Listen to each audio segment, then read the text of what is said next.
Okay, hello and welcome to episode 0 of the Islands of the Moon. First and foremost, let's introduce my player character, Torlek. I was born and raised in the town of Ruskadar on the island of Vesterveld. I was orphaned in my early teens when my parents strayed too far beyond the city walls in an ill-fated trip to the mainland, and I was forced to accept a religious education under the auspices of the Order of the Deaf. But I soon came to love it as I was mentored by Dervesh Vredchek, a wise librarian and scholarly warrior, and I have great respect for him. I learned well, I worked hard for my living until I was a young man, and then I met Yen, the love of my life. I was content to resist the vampire lords in my own way and to live a peaceful life. I planned to marry Yen but fell ill of a horrific wasting disease before I could be married. And with limited healers on the Islands of the Moon, my prospects looked very bleak. I later learned that as I wasted away, my beloved became more and more anxious until, defying everything she stood for, she forsook the Order of the Deaf and consented to a dark bargain with the Lord of Whispers. Yen willingly accepted thraldom under the vampire lords in exchange for the magic to cure me. I would never have consented to such a trade. I awoke to find my strength returning, but an empty house and a letter from Yen explaining what she'd done. After the darkness came for Yen, I couldn't turn a blind eye to those beyond the city walls any longer, and I threw myself with renewed vigour into supporting the Order of the Deaf and their fight against the Lords, learning and training with obsessive zeal. That was several years ago. Now I still bear the scars of the illness that nearly claimed my life in my slighter build and diminished strength. I spend my days poring over ancient texts, books, scrolls, anything to find clues to how to undo thraldom, undo the fated bargain, or even undo the Lord of Whispers himself. My dreams are haunted by images of Yen being exsanguinated or dead, abused, or worse even still, looking at a vampire lord with the same love with which she once looked at me. I haven't heard from her since she left to become a thrall, and I am desperate to right the wrong of her dereliction of duty. I'm terrified that my dearly held Order of the Deaf will find out about Yen's actions and, in accordance with the law, banish her family from Ruskadar as penance. I'm determined not to let Yen's thraldom compromise the safety of the people of Ruskadar. I'm determined to rescue my beloved if I can, and I am determined to exact my revenge against the lords who tore her from me. It's these goals that bring me to Brascov. Having exhausted all the sources of information that I can find in Ruskadar, I've begun to journey the Islands of the Moon in search of new means to rescue Yen. Examining libraries, soothsayers, sages, even urban myths and gossips. Maybe the great sage Tirvana Mayer's reputation hasn't been exaggerated. Maybe she can offer me the tools to topple the Lord of Whispers and save my beloved. Maybe.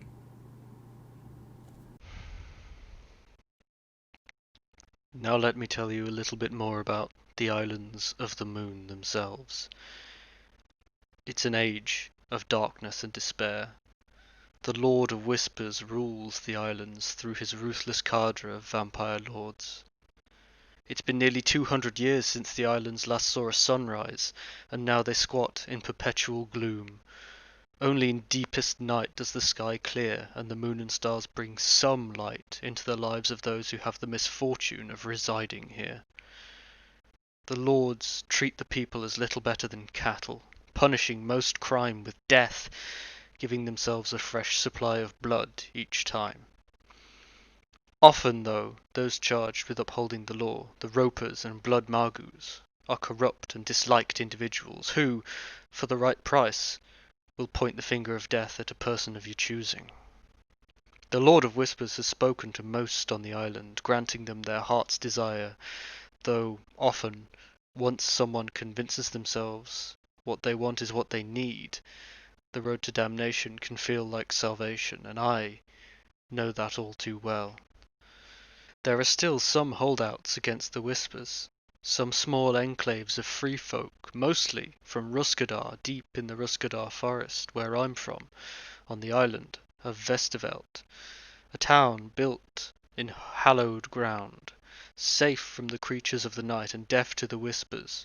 Those who live in hallowed ground learn very quickly to keep its location secret, or find themselves under siege by those seeking refuge and those wishing its destruction. There are also holdout towns like Nemensk on the eastern tip of the island of Steinhive. Life in holdouts is tough, and those that have not heard a whisper are treated like strays, shunned for thinking themselves above the rest of those who bent to the Lord of Whispers. The capital towns are the Black Iron Bastion on the island of Strigan, Ravenberg on Steinhive, or Dalabart on Vesterveld. Life for one who hasn't heard a whisper in a capital town is fraught with danger. They're hunted day and night, living by their wits, being one with the shadows, constantly on the run from the Nighthawks, an organization devoted to finding free folk and forcing them to bend in front of the Lord, or their preferred option, killing them in the street. Living on the islands is a daily struggle. Very few work in skilled trade or business. Most are field hands, fishermen and miners. There are a few professions, though, that are welcome in any settlement. Bards bring hope and light in their songs and stories. To most, hallowed ground and a safe place to live is nothing more than a legend sang by those looking to lift the gloom for the evening. Healers are too few upon the islands, and as such the smallest cut can fester and kill. Many wear the marks of improper healing, though this is not so in hallowed ground, usually. This is where most healers tend to be from. We are not alone in our fight against the darkness. We may have allies along the path. The Rising Sun Alliance is one such organization that seeks to destroy the hold the Dark Lords have on the islands. Though their numbers are small, they are a powerful force for good. Warlocks, eldritch knights or necromancers are pawns of the Dark Lords, and tieflings have not been seen on the Islands of the Moon in over 200 years. There are some Goliath clans cut off from their ancestral home on the island of Iskal. They're nomadic and have no fixed place of origin on the Southern Isles. The biggest is called the Stormborn. There are drow, who are respected on the islands, best known as wayfinders and guides, skilled at traversing the dangers of the wilds. In terms of religion, gods are not worshipped here. Instead, those who hold religion among us instead worship and draw their power from the great heroes that died a just and noble death, creators of hallowed ground, like Lady Galent, the creator of the first hallowed ground, or some notable others are Givain Nersk, who died at Nersk, or Halvar Durban, leader of the fated Order of the Death, to whom I belong, who fell valiantly at Hintervale. As inhabitants of the islands, we are aware of some of the horrors that lurk in the dark, like the hideous strigoi, tortured souls with dark leathery wings and claws like butcher blades, feral ghouls, rabid things that feast on the dead and living alike. Their bite carries a deadly poison. And death dogs, wolves and stray dogs that have eaten corrupted flesh and have been transformed into a ghastly shadow of their former selves. Rot fiends, hags, ghosts and ghasts are among the others that stalk the land that we call home. Our journey will begin in Brascov, a fishing village on the northern coast of Vesterveld, where it is said that the great sage Tirvana Mare is now residing and offering a glimpse into the future. A future bathed in sunlight. So before you set off from Ruskadar into the wild unknown, is there anything you want to do in Ruskadar before you leave? Well, first and foremost, obviously I need to pack all my stuff up for the journey, get all my equipment. I was thinking I would also choose to pack a set of Yen's clothes as kind of a hopeful thing. You know, I might need it, you know what I mean? Yeah. Something to keep me going a little bit. And I also wanted to ask, I'm equipped with a crossbow at the moment. How many sort of starting bolts will I have with that? As a 20. You 20. have 20 bolts to start with. Yeah, this is what I was thinking. I just wanted to double check how much ammunition I would have. Cool. I mean, at this point, I've kind of people know that I'm furiously researching things, trying to find information, but they don't really know why. And to kind of avoid having everyone ask me loads of questions, I'm just gonna disappear one day. I'm just not gonna say, goodbye to anyone. I'm not gonna let anyone know that I'm going. I'm just gonna go, because the last thing I want to do is drop Yen's family in it by someone finding out what's happened, really. Fantastic. So you were going to just flutter away in the night. Indeed. One day. Well, that's absolutely wonderful. So we will leave Ruskadar as you set out into the forest. So we will move to this page now. So it should have changed. There should be some dark woods there. Mm-hmm. So your first day of travel north through the Ruskadar forest begins with a landscape that you have travelled 100 times. Hunting trails and the well-worn paths of the gatherers wind through the ancient trunks. And for most of it, you let your feet guide you, keeping your senses sharp, constantly scanning the dark corners and deep-shadowed dells for signs of danger. You're alert, but you have a practiced calmness of familiarity in this grove of the forest. Though dangerous, this is the lifeblood of Ruskadar, and the memory of your walks here hold fast around your heart, bringing you to a stop at the limits of foraging territory. A large, thick oak with a green, mossy trunk marks the end of the world that you know. Past this point, few from Ruskadar have ever returned. The vast unknown bears down on you, threatening to turn you back towards familiarity, towards home. But then you're reminded of your quest. For a heartbeat, you smell the sweet perfume of your missing love, Yen. You turn to embrace her, but find only the empty forest. Holding her face in your mind and picturing her eyes as she smiles lovingly at you, you long to see her again, and as her visage fades, you find the courage to move forward. So what feels like an eternity passes. You are tired from hours of constant alertness.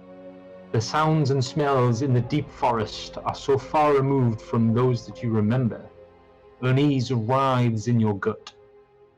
It is easy to remain alert in surroundings you know, but you are drowning in the alien nature of the deep forest. You feel overwhelmed and your body pleads with you for rest. So at this point I need you to make a nature check or a survival check to see if you can find somewhere suitable to rest. Interesting. I'm gonna make a survival check because I'm better at that, so /roll d20.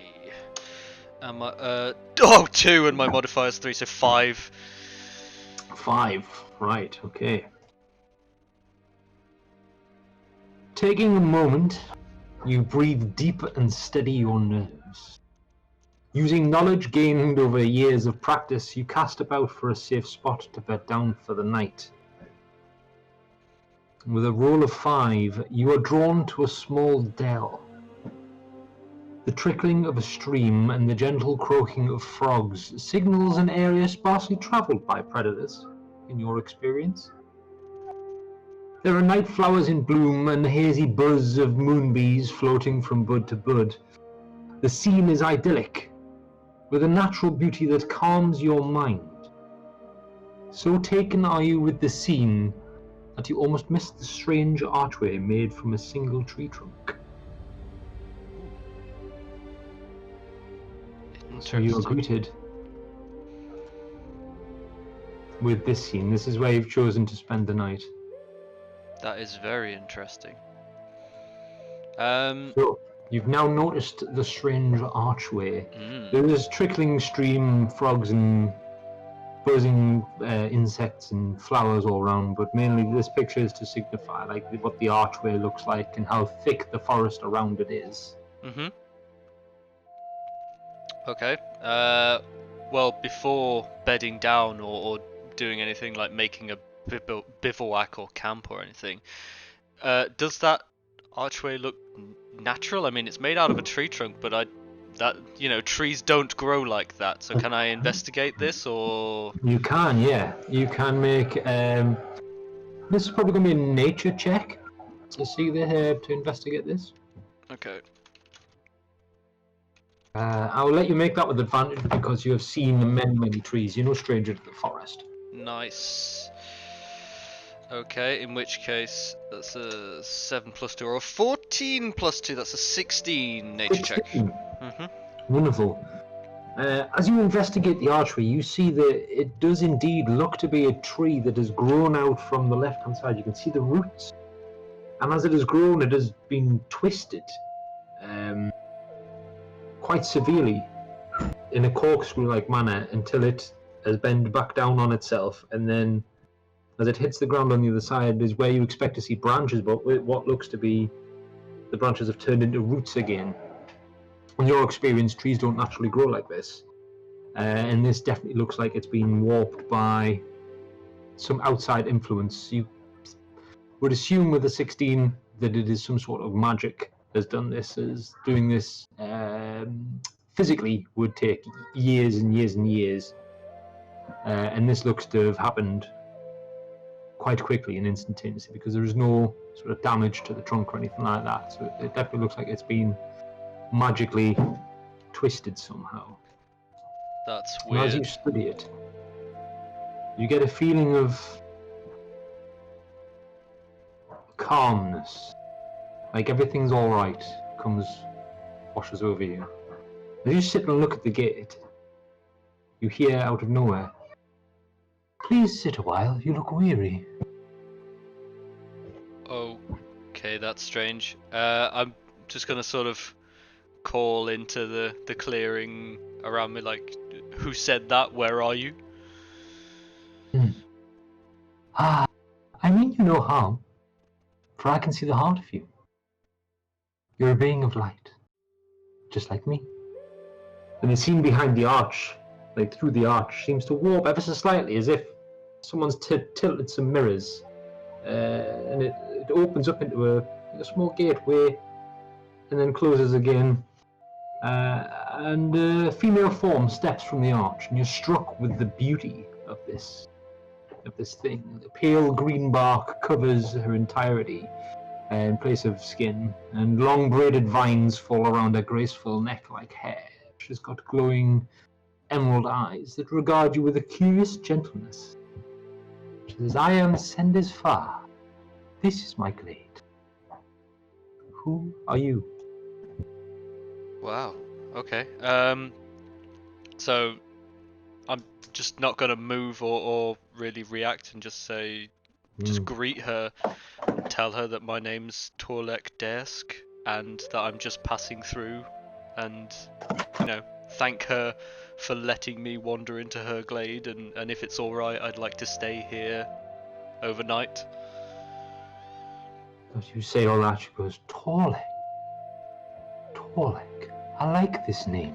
This is a kind name for a kind soul. I tell you, Torlek, I have a proposal.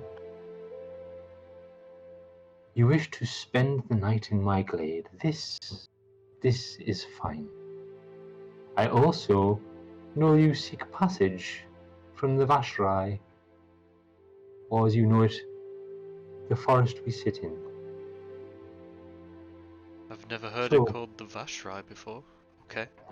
You're right. It is an old name for old beings. I believe you newcomers call it Ruskadar. But to me it has always been the Vashrai. We do, yes. You're... Okay, you've clearly been around for a lot longer than I have. What can I She do for smiles at you? First off, do you want to make a history check? Yeah, sure. History check, D20. 17 plus quite a lot, I believe. Oh yeah, that's 23. 23, wonderful. So as she says Vashrai to you, your mind flickers and you remember back to a book that you read when you were a child. Talked about the dryads of the Vashrai, this ancient magical forest. And these beings that would tend to the forest and make sure that everything in the forest was in harmony. They're kind of like the tooth fairy in our society. Like they were told to small children that if you leave a flower on your windowsill at night for the dryads of the Vashrai, that they would give you calm dreams. So you realise that you are now speaking to a dryad of the Vashrai, and that she is a very ancient being. Wow. And she says to you, I have lost something dear to me, Torlek. If you help me retrieve it, I will guide you through the Vashrai and see that you come to no harm from the other creatures that live here, for there are lots with long claws and sharp teeth, like the taste of flesh. Well, that I know too well, and that sounds like something I'd be very interested in doing. How can I help you? What have you lost? Thank you. Long ago, a young human man came to bathe in my stream. He stayed for many days, and we had many wonderful conversations. He was another being of light. When the day came for him to leave, he gave me a crystal clear pool, surrounded by a strange metal. I could see myself in it. Wonderful. He called it a myro. I have lost it though. When tending to the fungus I had neglected while he stayed, they've become angry, and I dropped my myro. I became scared of them, and I left. I can show you the way to where the fungus grows, but I cannot help, for I am sworn to do no harm to the forest, and they are of the forest, but they are also of darkness and rot, and hurt the forest. So I am left in a state of confusion and inaction. Do you think you can help me retrieve my myro? If I had another mirror to give you, I would. But it seems... Well... Tell me more about this fungus, this rot on your forest. I would love to help and agree, but I am just one person. The fungus are wonderful people. Intelligent, colorful, loving. They are peaceful and beautiful, and it is my job to make sure that they grow and are nourished. And I believe that they've been warped by Ascari, a being of darkness and rot. Anything it touches, it turns to death. And I struggle because to get to the Scari, I must go through my myconids, and I do not wish to hurt my myconids. Though they are now of the rot, they are still of the forest. Okay, well... I want to help you, and thank you for this offer. I will try and help you retrieve your mirror if you show me the way, but in doing that, I may have to harm these creatures. And you need to know that before saying yes. She looks upset by that, but she nods her head in agreement. She says, I know it is a sad thing to do, but The ones that have already begun to rot are beyond my help. I will show you the way. Okay, I'll go with her. Wonderful. So she leads you, not by the hand, but she sort of beckons with a very alluring hand gesture over her shoulder and leads you through a glade. And you realise you are walking along the side of the trickling river, the little trickling stream, the brook that runs through a glade. And you look around, it's the most beautiful part of the forest you've ever seen before. The area just outside Ruskadar is picturesque and beautiful and well tended to, but this is nature's natural beauty in abundance. And the serenity of her glade refreshes your soul, and you feel like you haven't been walking for hours. Your body is reinvigorated and your mind is sharp.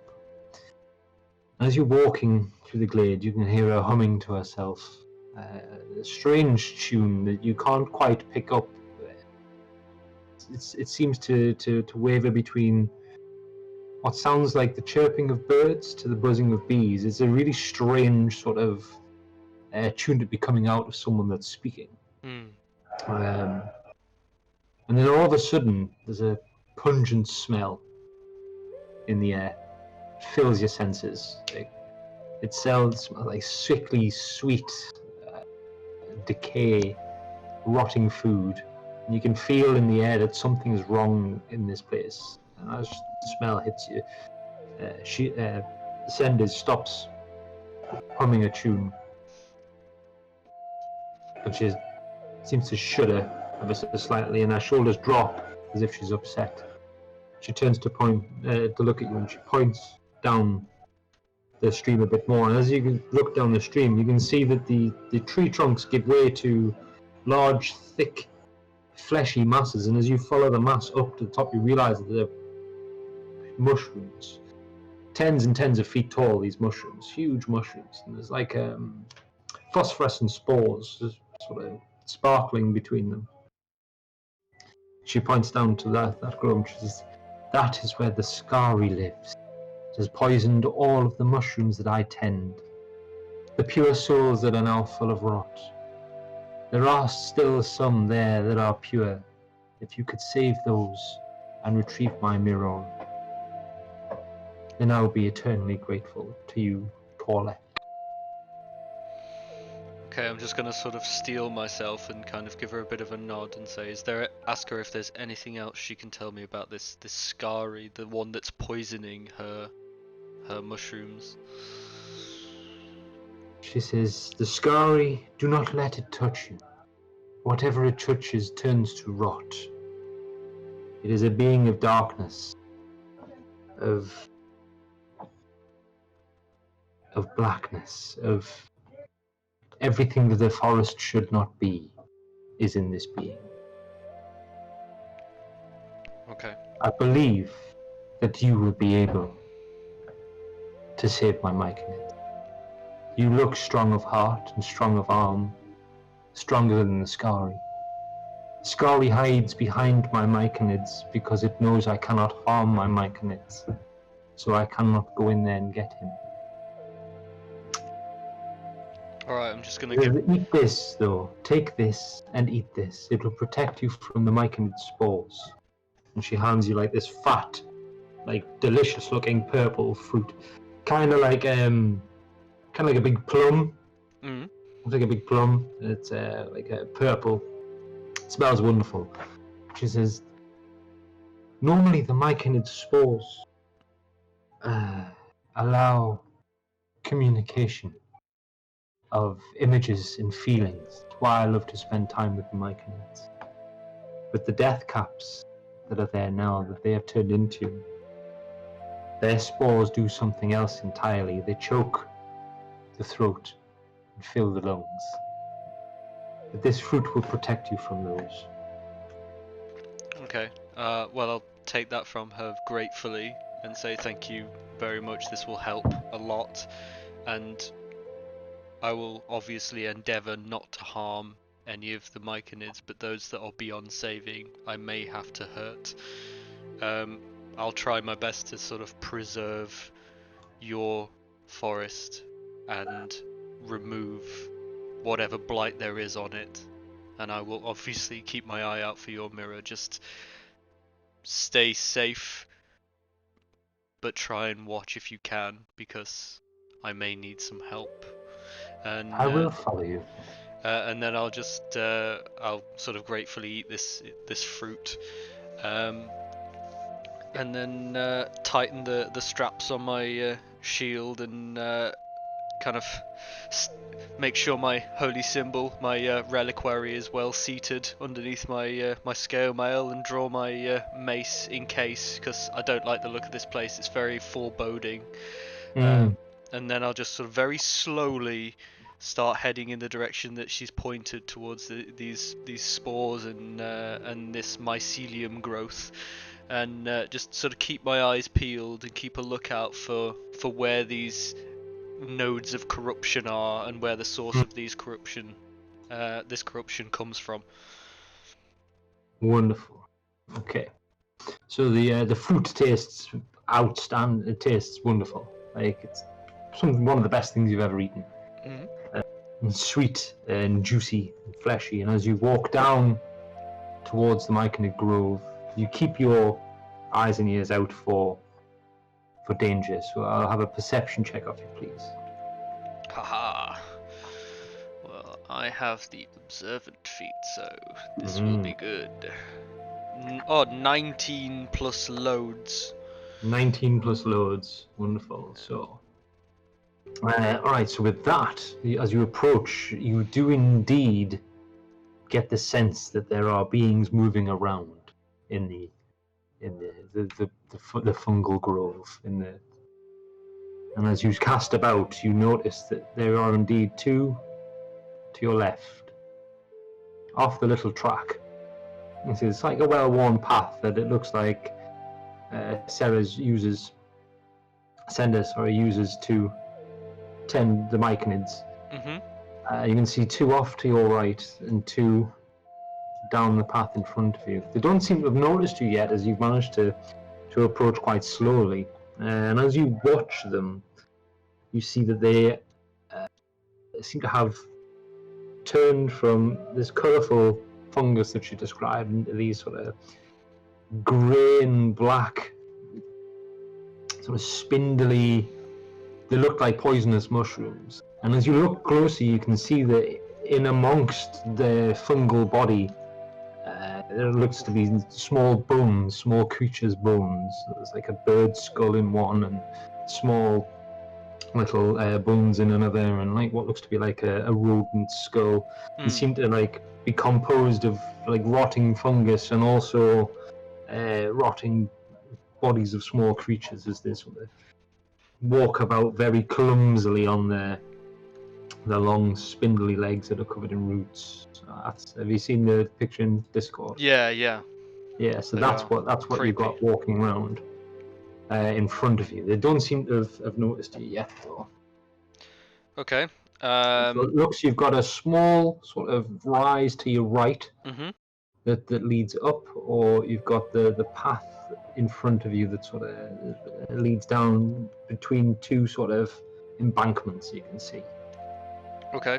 Well, I'm going to follow the path because that's clearly where Senders goes. It's well worn, isn't it? So that I assume that leads towards the center of this Myconid grove. So I'm going to try and move down that way and try and keep the two death caps in front of me within view and not disturb them. It's going to be hard because I'm wearing scale mail, but I'm going to try and be as stealthy as I can. Okay, wonderful. Sorry, I've got a hair in my mouth. So we'll have a stealth check off you, please. This is going to suck.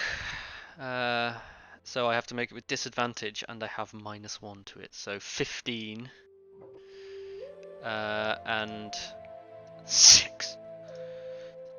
15 and 6. Oof. Okay. So how do I move my... Yeah, I was going to say, can you move me, or do I move me? Or... Yep, I need to control by... So you should now be able to use move your Torlek. Ah, yeah, cool. So I can sort of move to, like, here, for example. The Death Caps rolled a 4, so they do not see you at all. Interesting. Okay. As you come up, How I am close? Go on. missing my initiative bar. There we go. Ooh. How close you can see I? that? Yes, I can, mate. Yeah. How close can I get to them?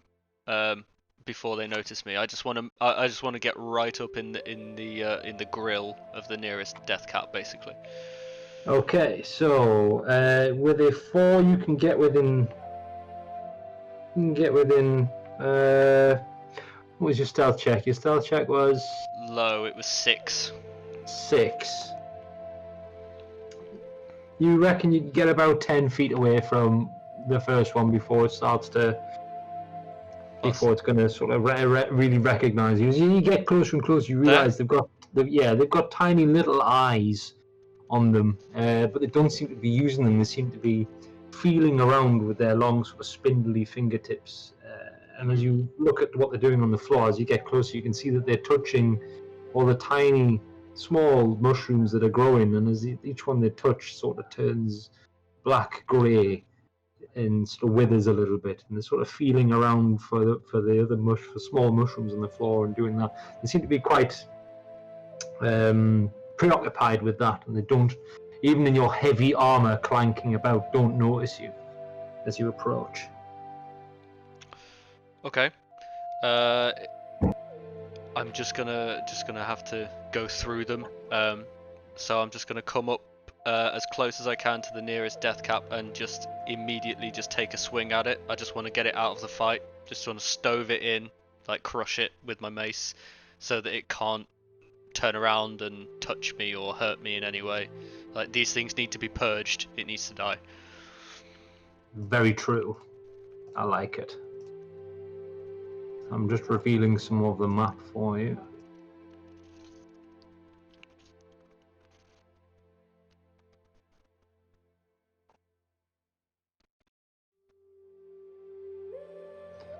Okay, so go for it. So is it this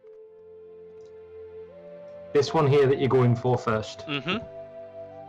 All right then. I will let you unleash your attack. We will keep the initiative order that it is. So you will go, and then the death cap will go. Okay, so I'm in Because combat you are now, essentially getting a surprise round on it.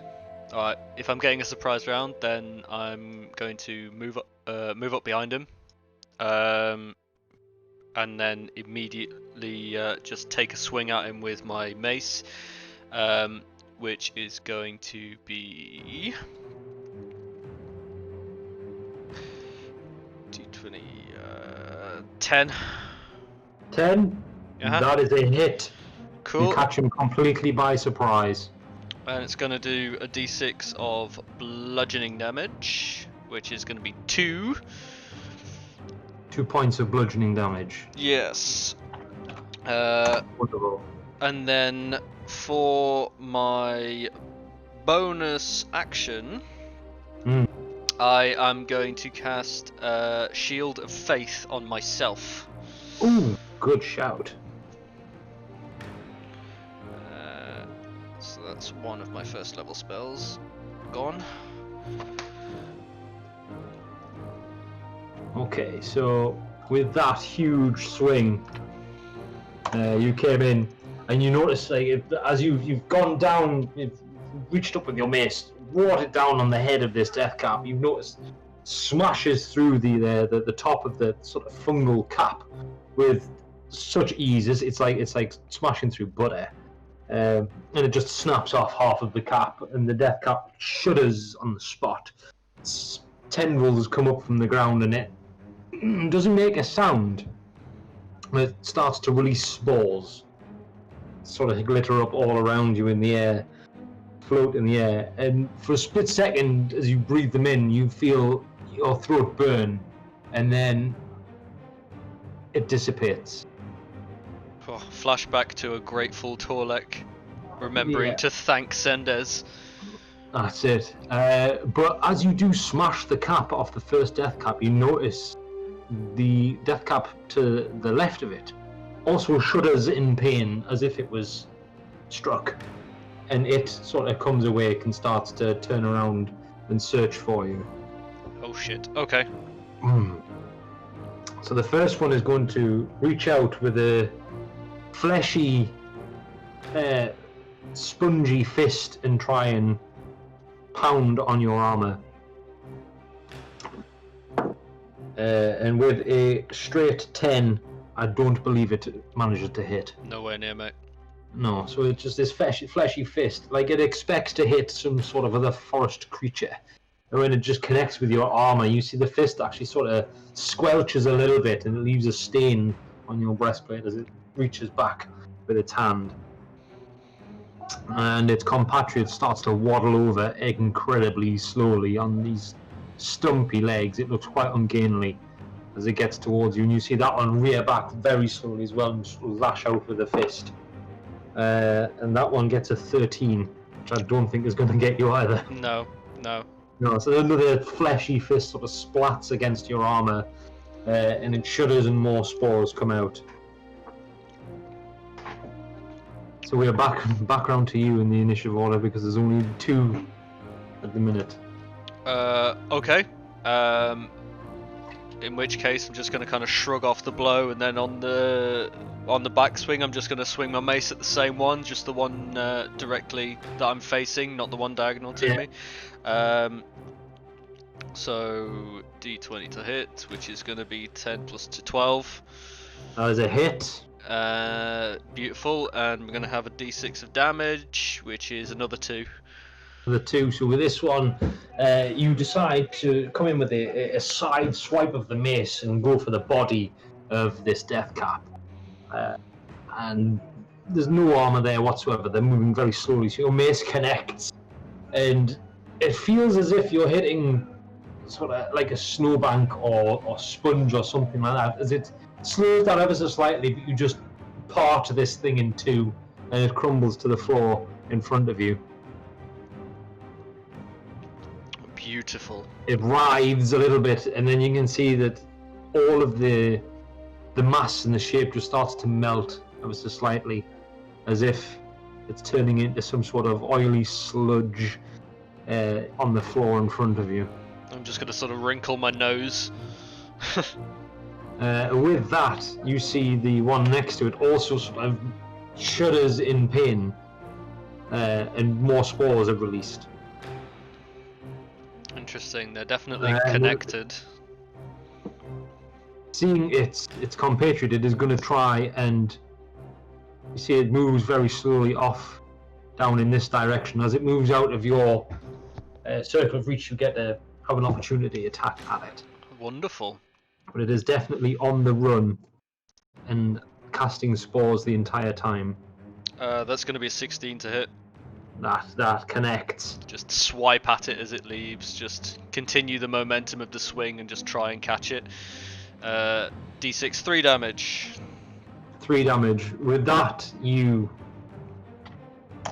do catch it, and you manage to strike it sort of in its right shoulder, sending the small bird skull flying. And you see like its right arm and most of the right hand side of it actually sloths off onto the ground as it still sort of shambles away in its broken form. It's definitely moving in one direction. It looks like it's moving towards something from where you are. So it is now your turn again. Okay, I'm just going to close the gap, so I'm just going to use my movement to chase up behind it and go for it again. Like, it's going somewhere. I want to stop it from regrouping, whatever, you know? Yeah. So I'm just going to come straight up behind it and use the momentum of my run to take a swing at it. That's going to be a 7 versus AC to hit. That one, you swing through towards the where the Myconid is, and it sort of rolls with the hit, and you just sort of wisp through where its right shoulder was previously. It managed to miss it, unfortunately, as it sort of shambles away from you. Its tendrils of its arms now sort of working as legs to try and help it move a bit faster. Torlek just kind of spits a word that's not very fit for a cleric. As you watch where it's going, you see even though the grove is quite dark with all of the phosphorescent spores around, you can actually see as if it was normal sort of daylight. And from where you are, you can see. All right, you can see all of this. You can see all of this now. So as you watch where it's running, you notice it is definitely heading towards another group of myconids. Oh shit! Further down the path. What you see in the middle is a group of beautiful, colourful myconids. There's reds and greens and sort of beautiful flesh, creamy white flesh with a lot of smaller myconids huddled around the bigger ones. And they are sort of standing in like a protective sort of circle with the smaller ones sandwiched between the big ones, and their little stubby arms are sort of holding them tight. You can see that they're shuddering and releasing spores constantly as the black horrible death cap is sort of stalking around it, its tendrils like reaching out and touching the frightened myconids. And where it does, you can see their flesh sort of pimples black a little bit and sizzles. You can see that it's sort of walking round. Torlek's heart is breaking at the sight of them protecting the little ones. It is the death cap now. So the one that is in front of you is again moving back towards this group over here. Okay, good for me. If he's going to keep running. Definitely on the run. Alright, well, if he's going to keep running away from me, I'm just going to keep chasing him and going to give him a swipe as he tries to leave my zone of control. Critical fail. With a natural 1. So as you swipe at the death cap, as he sort of moves away from you, he turns round and unleashes like a hair-thin tendril from his hand, flicks towards you, catches you just beneath the eye, and you can feel your skin bubble and burn underneath the eye, and it sort of makes your eyes weep, and you just quite can't connect with the hit. Your right eye is now very irritated. Just gonna sort of go blinking constantly and trying to wipe. It feels like acid on your face. You're trying to wipe it with the back of your hand, but it's not doing anything with the burning. God damn. Okay. He's going to continue moving this way. As he does, so the one that is moving around the myconid sees its friend and starts to move towards it. Okay. And you can see it as it notices that it is sort of like the tendrils out and touches it all over, notices its parts missing. It stops where it is and shudders violently, unleashing this big burst of purple spores that drift around on the light breeze. And as it does so, you see there is more sort of death caps appear out of the darkness on the horizon there. And another one appears here. It continues to harass the frightened myconids. And then you hear sort of tortured breath from down the path, and a sort of skittering sound on the earth. This small being covered in black moss and mud and grime, with what look to be very small deer antlers, also covered in like moss and detritus, appears out of the undergrowth and looks at you with this horrible pinched face, vaguely human features, and it sort of hunches down on its knees. It seems to have 4 arms, and in each arm it holds a very small sharpened stone. I've got a picture of the Scary for you as well. As you look at it, so you get a good look at the size of it. It's about 2.5 feet tall. So not very big at all. Okay. There you go, Oh. that's what you're looking at. Ooh. Horrible. Okay. Death and detritus. It's a 2.5 feet tall, and it sort of looks at you and makes this small but very frightening screech as it points towards you. As Okay. it does so, you notice every time that it does this screech. Where are we? The frightened myconids sort of shudder and hold their little baby ones even closer. Okay. Okay, it is now. You are up in the order. All right. Well, this is what's caused these death caps, so that gets to die first. I'm going to. What's the range between me and this thing? 7, 14, 21. Well, it's within 6. 30, 35. 35. No, 35 feet away. 40 feet away. 35, 40 feet, something like that. Right. Okay.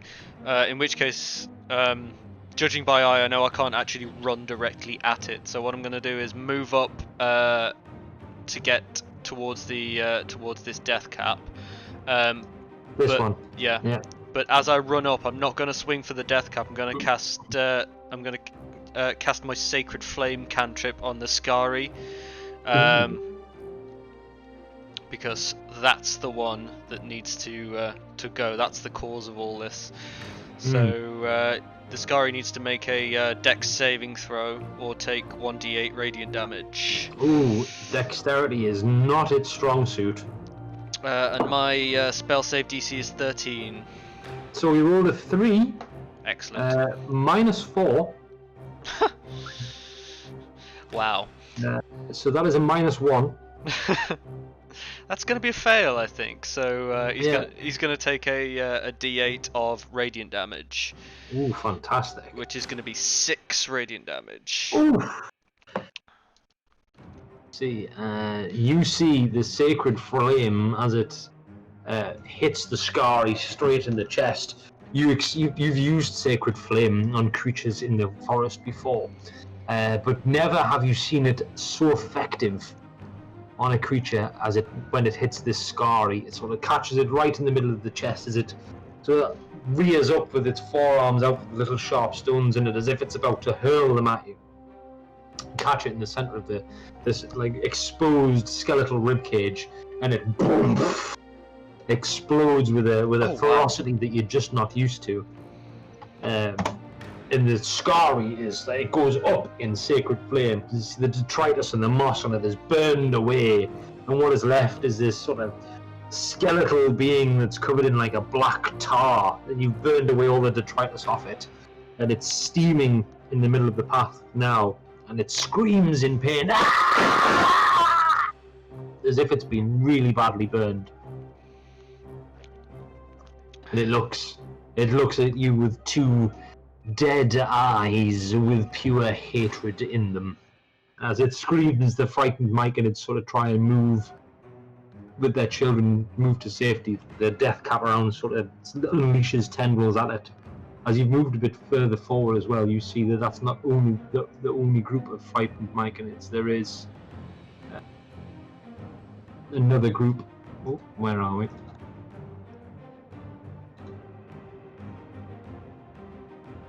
There it is, polygon reveal. You can probably see this now. There we go, there's another group a bit further down, also being harassed by a death cap. Okay. Well, I haven't got anything left, so that's going to be it. Nothing left, no more movement?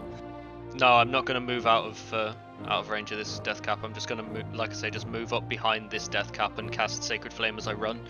So okay, so that's fine. So you can see the death caps are now start shambling towards you, very slowly. Here we go. That one's going to get to. That one's going to get to here, and you can see as they reach up, they're unleashing these sort of fleshy fists at you. Mm-hmm. You can see the violently shedding spores all over the place. And had you not had the fruit, had you not been wise enough to take the fruit, then things may have gone a little different for you. Yes, I get that impression. Yeah. So the Myconid, the death cap that only has one arm left, doesn't even connect with your armor. It is so slow and badly damaged. The one behind it, though, actually gets a 17. As you sort of focused at your hurling your sacred flame country to the Scari and watching what happens there, you feel this horrible, wet, sort of soft fist just strike you in just above where your chest plate ends in the back of the neck. There's 1 point of bludgeoning damage. Okie dokie. Puts me down to And 1 point of necrotic damage. Ooh. As you feel your skin sort of bubble and burn with the acid. To 7. Okay. It is now the Scari's turn. The Scari is going to indeed unleash its sharpened rocks at you. Mhm. My word. Okay. So it throws 3 of the sharpened rocks. Mhm. Not scoring higher than an 11 with any of the attacks. Nope. So my No, none of those hit. I'm just gonna So sort of because you're hide behind my surrounded by shield. the death caps, I'm going to roll dexterity saves for them. 2 of them. The one with one arm, it sort of shambles in front of you with perfect timing as 2 of the sharpened stones thunk into the back of it, and it sort of sloughs onto the floor in front of you, completely taken out by the Scari's stone attack. Wonderful. You can see the Scari now is scrambling around on the floor looking for more little stones to find. Sort of picks up a couple more little pebbles. Alright. Are we back to me now, yeah? You were up now, yeah. You're slowly being surrounded by death caps. Okay. I'm not going to move. I'm just going to turn around and yeah, I'm just going to turn around and smash the nearest death cap as hard as I can with my mace. Just spin towards the one that hit me and just try and take its fucking head off. So go for it. D20 6 plus 2 8. 8. Mhm. That is not quite enough to get this death cap. God damn it. You swing for where it was, and it sort of just moves in the wind out of the way. Moves in the breeze, and your mace swings between where its head should have been and where the cap is, and just whiffs and finds air as it rears back. As that happens, though, you see the 2 groups of frightened Myconids have realised that you're there and have seen that you've come to their aid. Mhm. And now look to find the courage to free themselves. You see they release a giant burst of red spores. 2 of the adults sort of wander up to this death cap, and you see them unleash these soft, fleshy fists on it. And it starts the mushroom slugfest going off. Okay. And you can see them sort of slapping each other. It doesn't seem to be it doesn't look like it's doing much damage, but they're definitely fighting for their mushroomy lives. Oh. I don't want them in harm's way. Bless them. Okay. It's just a slugfest. They don't seem to be defending at all. They're just sort of slugging away at each other with these wet, sort of soft, pummely fists. Okay. Okay, you are now going to be surrounded by the remaining death caps, and they're all going to unleash their soft, squishy fists at you. Mhm. We've got a 13, Miss. a 17, Hit. and an 18. Hit. So 2 more squishy, fleshy fists connect with your skin, and as they do so, it burns like acid, like fire. You take 1 point of bludgeoning damage, doubled because 2 hit you, and be 2 points of poison damage as well. So 4 points in total. Ow. Oop. Not 63, just 3. Yeah. Okay, just gonna sort of recoil from it, just Scary. The Scari is up next. Seeing that the frightened Myconids are trying to free themselves, you see it sort of shambles over this way and starts to attack the adults as they are trying to free themselves and free the children. It lands 2 like big slashes on one of the adults with a sharpened stone. You can see the white flesh sort of opens up across where its midsection would be, and it shudders in pain, and then rears back and tries to land a squishy fist on it, on the Scari. Changing this group down here changes their attack tactics, and both just start pummeling the Scari as much as they can. And you see they land a couple of hits on it. Okay.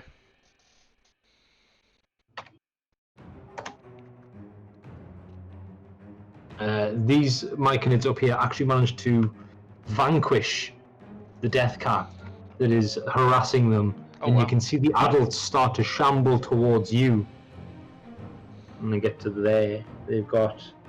No, sorry, they get to there. They've only got 10 feet of movement. So you can see that they're sort of shambling very slowly towards you, unleashing these red spores as they go. Let's have a little look. 10... Oh. The spores aren't quite making it towards you yet. They're still a little bit far away. Okay. And you can see that like the adults are like actively pointing their cap towards you and like shooting these spores at you. Interesting. Okay. It is Europe now. Okay, so... Quite Myconids have gone. Okay, so I'm just gonna sort of hold my shield up and just cast Healing Word on myself as my bonus action. Wonderful. So that's going to be my other level 1 spell slot, unfortunately. 1d4 plus 3. It is nice. So I'm going to heal 6 back up. As, full health? It's as if nothing has ever... You didn't get hit with the squishy fists. Oh, yeah. It's as if I avoided the squishy fists, yeah. And then for my action, I am going to... I want to help the other group of Myconids, but I just can't, so I'm surrounded, so I'm going to take another swing at the death cap directly below me, just try and bring my mace down right on its head.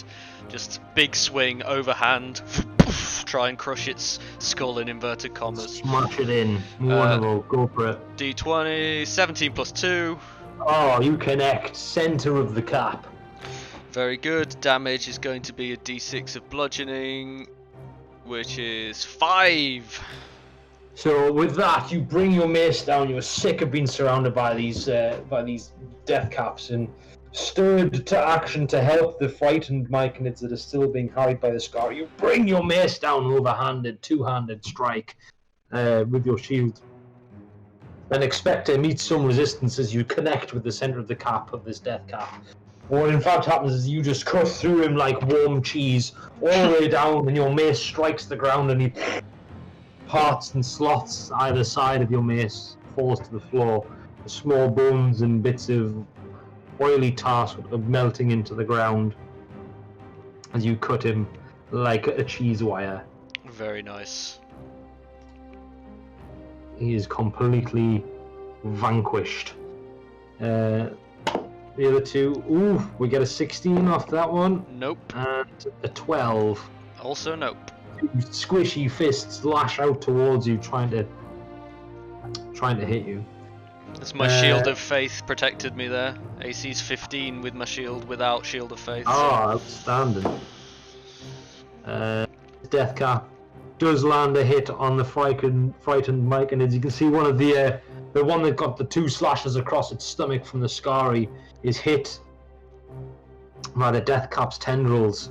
All of its tendrils hit into this one now, as it looked quite weak, and you can see as the tendrils hit its body, it begins to turn like deathly black and grey, and it shrivels up in front of you, quite quickly. Fuck. And turns into another death cap, and then rounds on the remaining adult with the children huddled around it, and begins to sort of weigh in on that. Goddamn. Okay. So next up is the Scary. Seeing that this one is now surrounded by 2 death caps, it believes its work there is done. It's going to start scrambling towards you. And it's going to unleash its hail of sharpened stones at you. With a 10. Nope. A natural 1. A 12. And an 8. None of them hit, buddy. So there's like a scattering of stones. You manage to bring your shield up, and these little pebbles sort of ping, ping, ping off your shield. This death cap right in front is going to take full damage off the natural 1 though. And it is cut in half by one of the sharpened pebbles that is thrown your way. It sloths down. You actually see the pebble pop out, go into the back, pop out to the front, and then it just sloths in half and crumples to the floor. Nice. You are now, as you are now surrounded by 3 of these decaying death caps, you notice the ground itself is starting to sizzle. There's an acrid smell coming from the ground in front of you. And you get the impression that it'd probably be best not to stand in the black gunk that is currently on the floor. Okay. Are we back? Okay. Oh, Next up, we've got the frightened Myconids fighting back down here. You see the adult actually manages to take the cap entirely off this death cap as it fights with renewed vigor, trying to protect the young. And these Myconids going to get to here, and you see them as they manage to get close enough to you. They point their heads towards you and unleash a gout of red spores that come towards you. Get 5 temporary hit points as you breathe in these red spores. Feels like your chest opens up, like you had a big mouthful of menthol, and you can take big lungfuls of air. Your eyes sort of sharpen, and your senses sharpen, as if you've done a huge line of cocaine, and your blood begins to pump with a ferocity that is only felt in battle. So you get your temporary hit points as they unleash their rapport spores at you. Nice. Oh, sorry, no, they're animating spores at you. Okay. Thank you, Myconids. Okay. Back to me? You are up. Yeah, you are up. Okay, so in which case I'm going to I'm gonna have to stay where I am because I don't want to provoke an attack of opportunity. But I'm just going to kind of, push the death cap off me a bit, so I've got a free hand. Point my sort of shield arm at the Scary, and cast Sacred Flame on him again. Oh, outstanding. And that's going to be a save from you, mate, again. Ooh. 15 minus 4, so 11. That's going to be a fail. Ah. So it's going to be a D8 of radiant damage. 1! God damn. Ah. So as you launch it, you realise the Sacred Flame connects with the skeletal ribcage. And this burst, but there doesn't seem to be any sort of detritus left on the Scary for it to immolate. And you see that it scorches the skeletal breastplate black. The Scary screams, but sort of still is on its feet, scrambling for more stones to throw at you. Okay. No bonus action other than shouting at the death cap next to the frightened Mike, and it's just something like "fight me" or try and provoke it in general. Come here, you dirty fucking shroom. Like, Let's have an intimidation check off you, please. intimidation, okay. Intimidation check, yeah. Cool. D20, 15 plus 4, 19.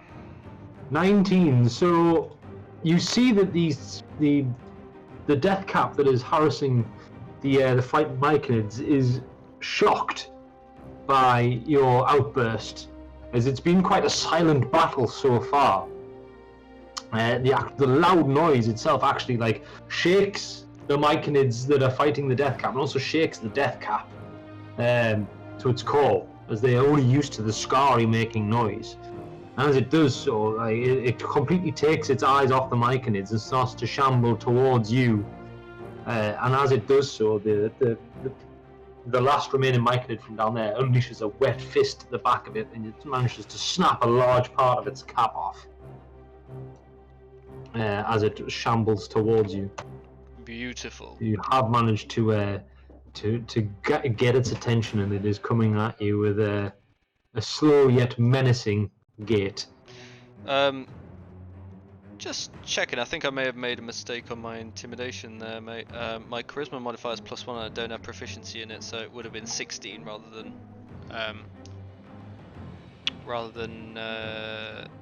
19, actually. 16 still works. I did a wisdom saving throw for them and he got a 12. Okay, cool. So as long as it was higher than a 12, it's quite alright. Cool. I just realised that I'd made some sort of mistake there, so it's quite alright. So change that to +1 for the future. Cool. Excellent. So in which case that's me. That's you. That is your turn. No movement from you or anything. You're staying where you are. Yeah, I don't want to disengage. All right. Okay. So the death cap is going to unleash a slothy, wet fist at you. Not with a 10. It's not. It's just going to connect with your armor yet again. This one is going to shamble another 10 feet, and the Scary is going to unleash its hail of sharp stones. So it's a 17 for the first stone, an 18 for the second stone, Oof. another 18 for the third stone, Fuck! the 21 for the fourth stone. They all hit me. Shit. They all hit me. Fuck. 1, 3, 5 points of bludgeoning damage as the shower of stones rattles off your head and your neck. You try to deflect them with your shield, but with the death cap all up in your business, you're slightly distracted, and you can feel like the small sort of grape-sized stones like striking you in the forehead and on the cheek, leaving small welts. Ow. Yeah. Just gonna kind of, as they just go like boom, boom, boom, boom, I'm just gonna like ah, like, you know, more annoyed than anything else, because that takes me back down to perfect health in inverted commas. So the frightened Myconids are now up. You can see this group now with both the adults are just going to launch attacks at the Scary. One connects. The second one sort of misses as the Scary's like using its antlers to sort of fend off the Myconid attacks. But they do land a squishy fist, catch it right in the jaw, which sends it reeling back. And it looks as if it's struggling to stay on its feet now. Interesting. And it is back up to you. Back round to me. Okay. I'm gonna turn around and smash this death cap that's been harrying me with a melee attack. Just swing the mace sort of roundhouse wise. 18. That connects. And 5 points of damage. You completely decapitate it. Beautiful. And it sloths to the floor in front of you, the black tar bubbling as it hits the ground. So I'm just going to use the momentum to spin me spin me round, and then immediately right round, and then immediately run to. I'm going to. Well, how far can I get? Ideally, I want to get up in the grill of the death cap and the Scary to kind of interpose myself between the Myconids and the Scary, but I want to avoid the acrid sludge on the floor, so why don't you show... You can definitely get to here, or you can get to here, either or. which would put you in melee range of the Death Cap and the Scary. Cool. You can make an athletics check to jump over the black sludge if you wish, or you can run around it. I want to run around it because my athletics isn't amazing, and you know, I'm a knowledge domain cleric. I'm thinking I'm not taking silly risks. I can't protect these guys if I'm dead, you know. So I'm just gonna run into to kind of help fend the Scary off the Myconids and interpose myself as best I can, and that's gonna be it from me. Okay, so as you run up to the Scary and the Death Cap unleashes a slothy fist with a 16. Not gonna hit. Not quite. It bounces off your shield as you sort of see it coming. It's telegraphed quite well, and you manage to get your shield in the way of it. As you do, the Scary sort of takes the opportunities your shield is outstretched to lash at you with its sort of horrible clawed hands. And it gets a 13 to hit and a 5 to hit. Not very good. No. At all. So the two clawed hands, the on-holding spore sort of rake down the front of your arm, and it's hissing almost cat-like as it tries to scratch and find purchase. Not used to dealing with sort of heavily armoured creatures. It can't seem to find any purchase. And the frightened Myconids, which are now no longer frightened, are emboldened. They're going to try and move to here and unleash a jet of red spores at this group of Myconids down here. Nice. To try and help out. And it's going to be back to you, top of the round. Okay.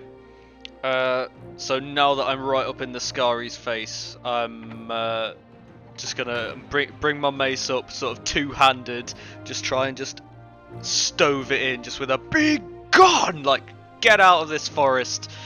That's gonna be a 7 though, unfortunately. A 7 on the Scary. Mm-hmm. Okay, that's actually enough to hit it. Oh, it wow. It is not armored at all. It's quite small. It's right in front of you, so you managed to get it with a 7. Let's see what its AC is. Its AC is 6. Oh, I'm sorry. It was actually it lagged a minute there, and I read the 5 from the D6. It's actually 20. So. Oh wow! So you definitely connect with that one. Yeah. So I'm gonna roll my damage, which is gonna be 2. 2 damage. With that, you bring your mace down on top of its head, and it moves ever so slightly, and you like smash through its antler and down into its left shoulder, severing the top of its 2 left arms, and sending the antler and the arm to the floor. As it hits the floor, you can see there's a sizzle, and then instead of expecting like tar where it would be, you see small fungus and moss begins to grow on the arm as it hits the floor. And it brightens and becomes like a white, sort of fleshy color, as if it's the black flesh of it turns to like the white, creamy flesh of the Myconid. Oh wow! It looks almost as if it's being purified by hitting the floor and being severed from the Scary. Good. Okay, that's it from me, mate. The remaining Death Cap launches out with a squishy fist and hits you with an 18. That is a hit, yeah. And you take... Oof. Yeah, I've been rolling 1s on the damage so far. This time you take 2 points of bludgeoning damage and 2 points of acid damage as the toxic, sort of acidic fingertips burn into your skin. That's a yikes. Ow. It's gonna kind of give a you know. Nothing really I can do to protect myself, just try and interpose my shield as best I can as it grapples with me with its horrible manky fingers. Okay, the Scary is only going to make 3 attacks because you severed one of its arms. So it's got a 9, 11 and a 15. No, mate. Which is sort of scratching at your armour. You realise now that the fact that you've got 3 feet extra on this thing is really helping, that it can really reach your breastplate without trying to jump up in the air to get at your exposed flesh.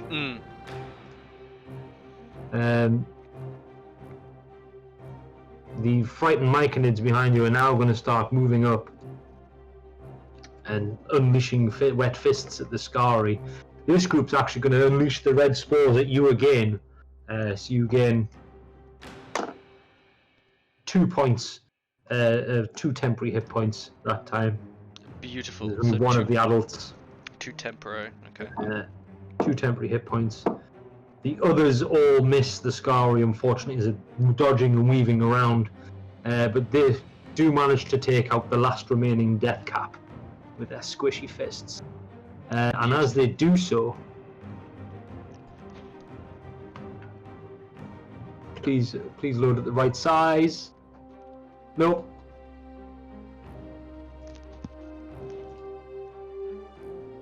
As the final part of the forest is destroyed, the forest that she couldn't touch, you see Ceres appear on the ridge above you.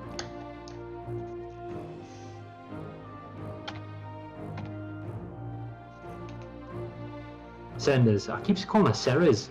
Senders, sorry. Senders. Cool. Senders.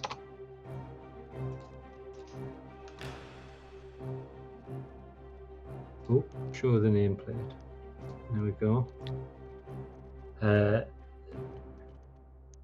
And she will, you notice her sort of whisper into her hand, and these beautiful pink, sort of shimmering ethereal butterflies float down towards you. Do you allow them to land on you? Yes, definitely, yeah. So as they touch your face and your skin where the myconids have hit you, you feel this soothing coolness come over your skin, removing the sweat of battle. And you are healed for 3 points. Oh, beautiful. As the butterflies absorb into your skin, and you are filled with, very split second, the images of Senders' beautiful grove and the beautiful smelling flowers, calming influences Amazing. take over your mind. And with that, the slight bit of rejuvenation, you are up. Nice. You now have advantage to hit the Scari as the frightened myconids are flanking it with you. Beautiful. Yeah, my gaze is gonna sort of harden as I'm rejuvenated by this this healing magic, and I'm just gonna try and end this with a heavy mace swipe, which is gonna be for 17. 17 not connect. Beautiful. With a sickening thud. And the d6 is going to be 2 points of damage again. Are you adding a strength modifier to this? I don't think you are, are you? I am, but my strength modifier is 0. Remember, Torlek was affected by a wasting disease. He's not very yes, strong. Of course, yes. So you're just doing basic damage. Yeah, But not a 2 strong boy.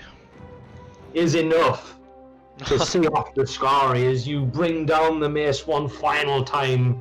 This time harried by the myconids behind it and terrified by the appearance of Ceres on the ridge. As it looks towards her, its attention is completely drawn away from you, and it leaves itself open for your mace to connect with the front of its skull-like face. You hear bones crack, and then nothing, as the Scari sloths to the floor and immediately begins to change and warp. Sweet smelling perfume drifts up from the Scari's body, and as you look down, you can see little beautiful coloured flowers and little fungi growing from its body. It seems to have been purified entirely. Wonderful. I'm just going to kind of relax a little bit. You breathe deep at seeing the Scari finally purify the ground beneath it, sort of glowing with this phosphorescent glow as the Scari's body is reclaimed by nature. The myconids and the smaller myconids all sort of start shambling towards you, now making weird sort of chirping sounds. Sound quite happy, and if you allow them, they are going to huddle around you. The tall of the myconids coming up to just below your shoulders. You feel their soft, squishy arms sort of grasp out and hold you in an embrace. You can feel the smaller ones sort of clasping onto your legs, and there's this little moment where they all sort of squeeze together around you, and there's this little white burst of brilliant white spores. And as you breathe them in, you can see in your mind and feel in your heart the myconids are communicating to you. And what you see is pictures of the fungal grove in beautiful harmony with little myconids running around, on their stumpy legs, and the older ones sort of walking around, and Ceres tending to them. And you get a feeling of love and of gratitude washes over you as well from these myconids. That's really sweet. I'm just gonna sort of smile around at all of them and kind of, pat the little ones on the cap, and place my hand on the shoulder in inverted commas of the adults, reciprocate the gesture. So they give you one final squeeze, and there's a last little spurt of spores. And you definitely get the feeling that they are very, very grateful. And then they sort of wander off on their stumpy legs and start to tend to the children. There's the smaller children, and they walk off, and you can see them walking around starting to try and repair the damage that the death caps and the Scari have been doing. Mm-hmm. Senders stands over your shoulder and says, you have my thanks, Torlek. It's so good to see the myconids free at last. I have been so torn over not being able to help. Thank you for relieving my burden. Did you find my mirror? I was just about to say, you're welcome, but I'm afraid I haven't found your mirror yet. I think we should perhaps search the grove. Maybe the myconids know if you can communicate with them. She says, that is very wise. We shall search together. So let's have an investigation check off you, please. Ooh, investigation is my wheelhouse, given that I have the observant feat. I've got +9 to investigation. 9? That's going to be a 28 investigation. 20.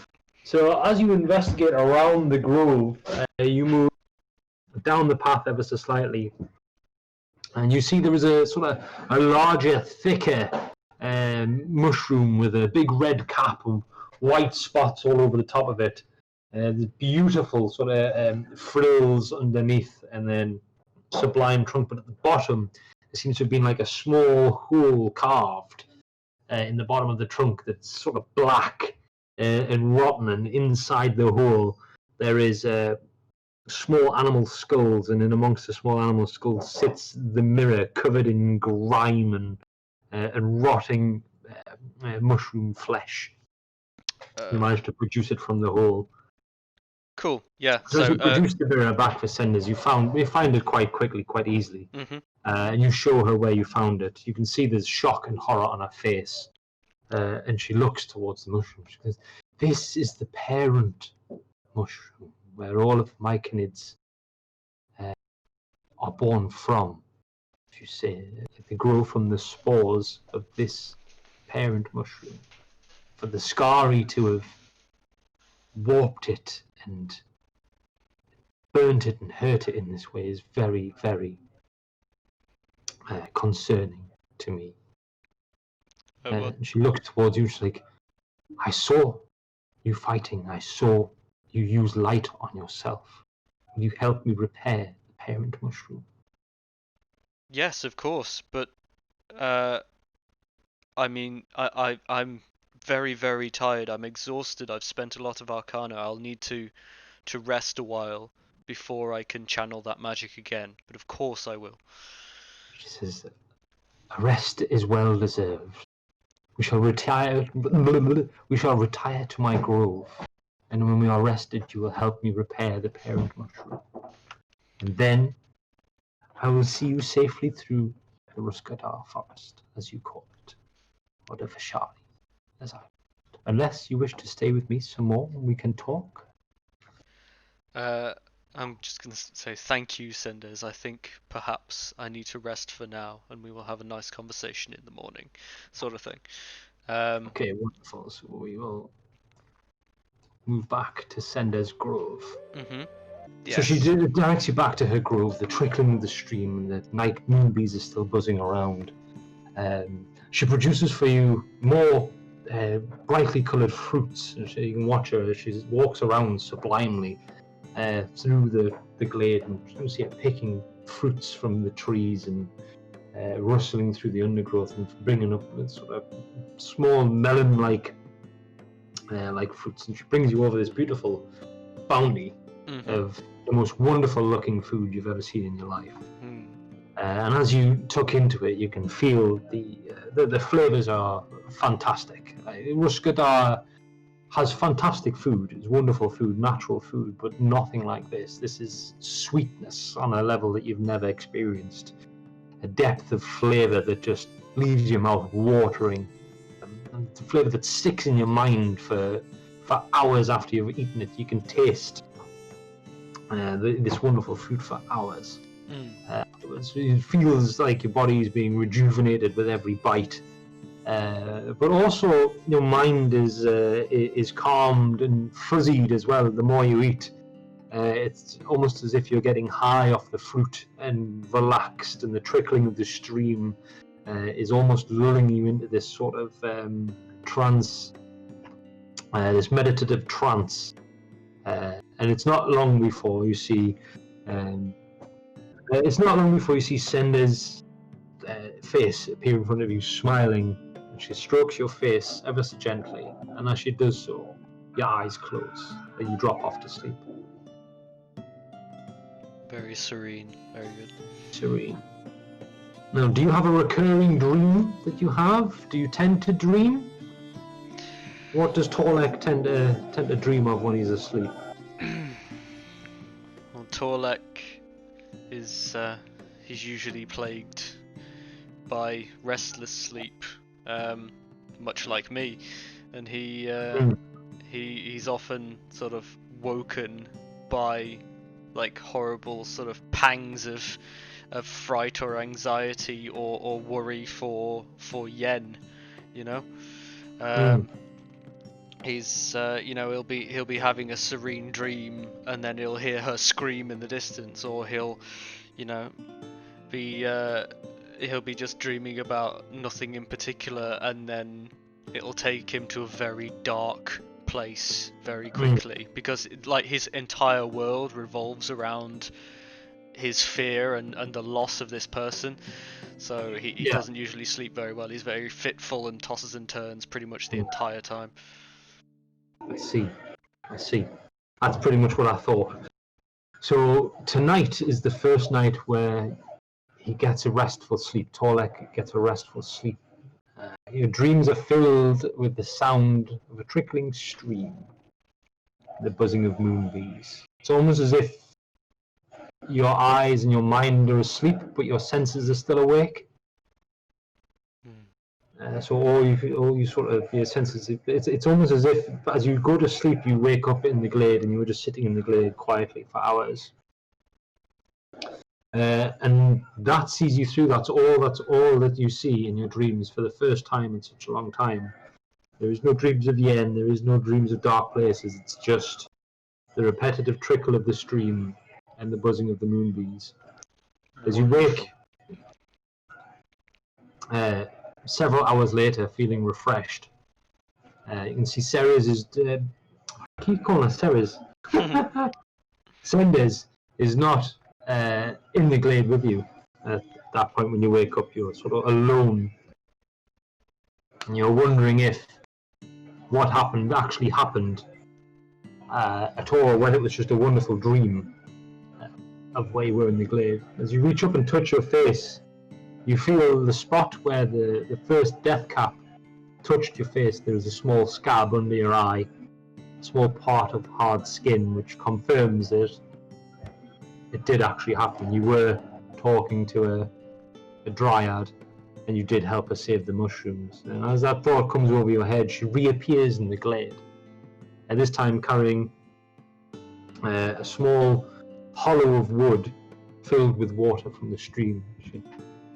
I hope you slept well, Torlek. I'm just gonna sort of look at her and just.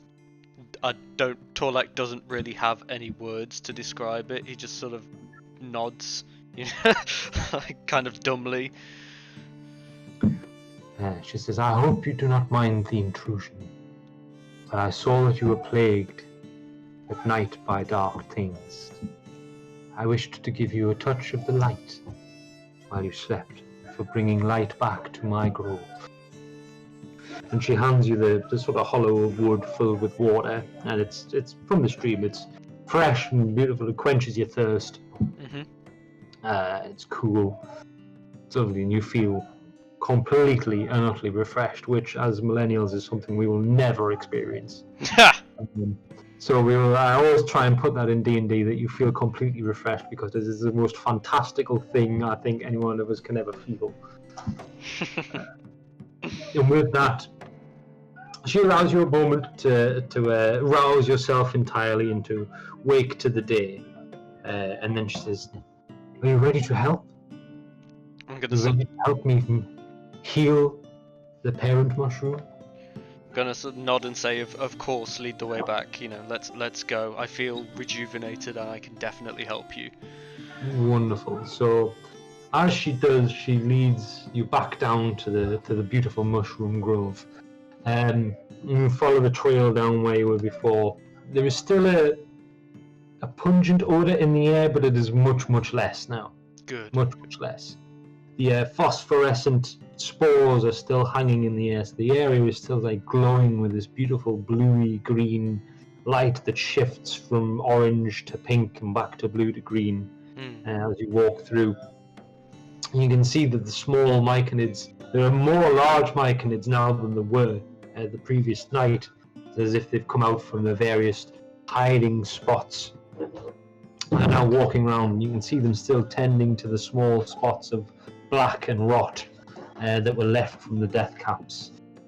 The patches of ground that the death caps died on and rotted are still burned black, but they're no longer fizzling and look safe to walk on. As you can see, the older myconids are walking across them and touching them constantly, trying to bring life back to where the death caps died. As you follow the trail down, you can see the smaller myconids releasing like little jets of white spores up into the air. And as they do so, the adults sort of join in as you walk down the path between them all. And you get this overwhelming feeling of joy, comfort, home, thanks. It's almost as if this is like their way of applause and cheering as you walk through them towards the parent mushroom. That's very sweet. Just I can't keep a smile off my face, and I'm just gonna sort of raise a little hand to like wave at them, you know, as I go through. The Senders looks at you as you walk and says, "You have brought such joy back to the grove. You can see now why I had such love for these simple, pure beings. You've done a great thing here. Brought life back where there was only death. For that, myself and my friends will be eternally grateful. I knew you were a pure soul when I saw you." I'm just gonna smile at her and say, you know, give her my thanks for agreeing to help me and for being so hospitable in the first place, and you know, or tell her that in my experience, there's a lot of evil around in the world, and if the beings of light, as she calls them, can stick together and help one another, then there might be hope for our islands yet. She smiles at you and says, "It is so refreshing to hear of a hope as strong as yours. Now, we have a task to do." And she sort of beckons you towards the large mushroom, and you've got a few more paces before you get there. Well, as we sort of approach, I'm just going to say, of course I'm more than happy to do this and use my magic to help, but I am quite curious why you can't do this yourself. You used healing magic on me. Oh, it's not that I don't, but that I can't do it myself. As you helped bring life back, I believe it would only be right for you to help me bring life back to the parent mushroom. Leave a part of yourself here so we can always remember what you did for us. I'm just gonna sort of nod in agreement and assent, and just sort of when I get to the mushroom, just gonna extend my hand and just command it to heal, cast healing word. So as you do, you see she places her hand over yours. It feels very supple, not hard as you expect, as it's like she looks like she's covered in. She is covered in this beautiful pale green bark. Yeah. She places her hand over yours. It's warm and soft like moss, and you can see like she closes her eyes and concentrates as well. And the two of your hands begin to glow over the point of where the parent mushroom is damaged.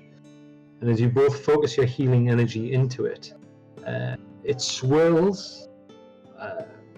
The whole swirls. It's been cleaned out of all of the bones and the tar. And so the darkness and the blackness sort of swirls and creates this vortex-like pattern on the front of the mushroom, which eventually turns into a tiny black dot and then disappears. And then as you take your hands away, underneath where you both have had your handprint, you can see there is a glowing outline of your handprint on the mushroom that stays there as you take your hand away. That's very sweet. Fenders looks at you and says, "This is your mark, Torlek. This is your light and the life that you have given us. This will stay here with us for all time, so we will remember you always." I'm just gonna smile at her and nod and just say, well, it was freely given.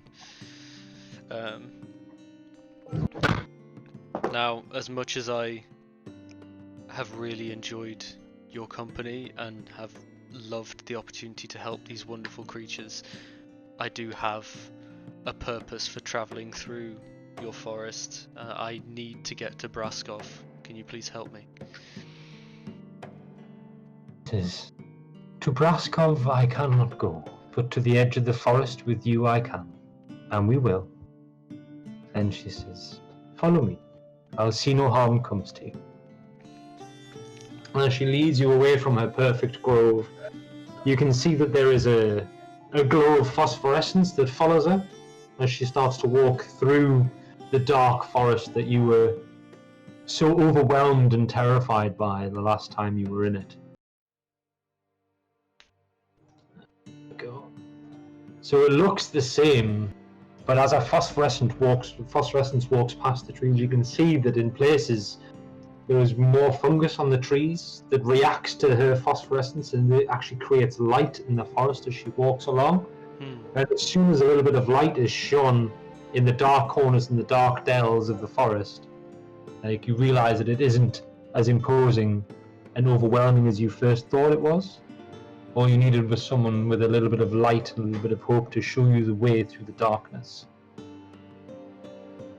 You walk with her for what feels like hours and hours and hours. And eventually you get to the edge of the forest after having to stop for the night. Again, you have another peaceful night's dreams of your senses. This time it's not rushing water, and it's Tendes singing the weird song of bird calls and insect buzzes that she creates, and that's all you sort of meditate on. As you wake up, you spend another day traveling and get to the edge of the forest, and you can see sort of north out of the Ruskadar forest there is rolling hills and moors for miles and miles and miles. And then in the very far distance you can see tall mountains and a valley between the two of them. And she points to the valley and says, "The place you search for is in the bed of the valley, at the mouth of the river. Says, this is as far as I can take you, but should you ever come back this way, Torlek, be sure to visit me.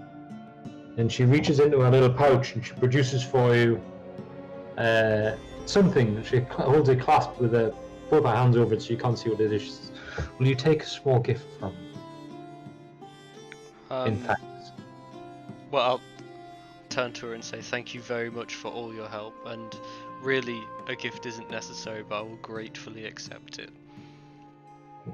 She smiles at you one last time and places a small wooden token in your hands. It's like a small piece of pale green bark, smooth on all sides. It's about the size of, I don't know, it's about 2 inches long, sort of oval of bark. It looks very much like a river pebble, but it's wood, it's tree bark. Mm-hmm. It's here. Take this, keep this with you. This will help keep you safe on your travels until you can return to us here once more. And she strokes your face one last time and she says, for now, Torlek, goodbye. And thank you. I'm just gonna sort of nod at her and bid her farewell, and then turn and start the long walk towards the valley. Standing. So as you turn to walk, you do not see her meld back into the forest. She spends a while with a lingering look on the back of your head. She smiles once more and disappears into the greenway.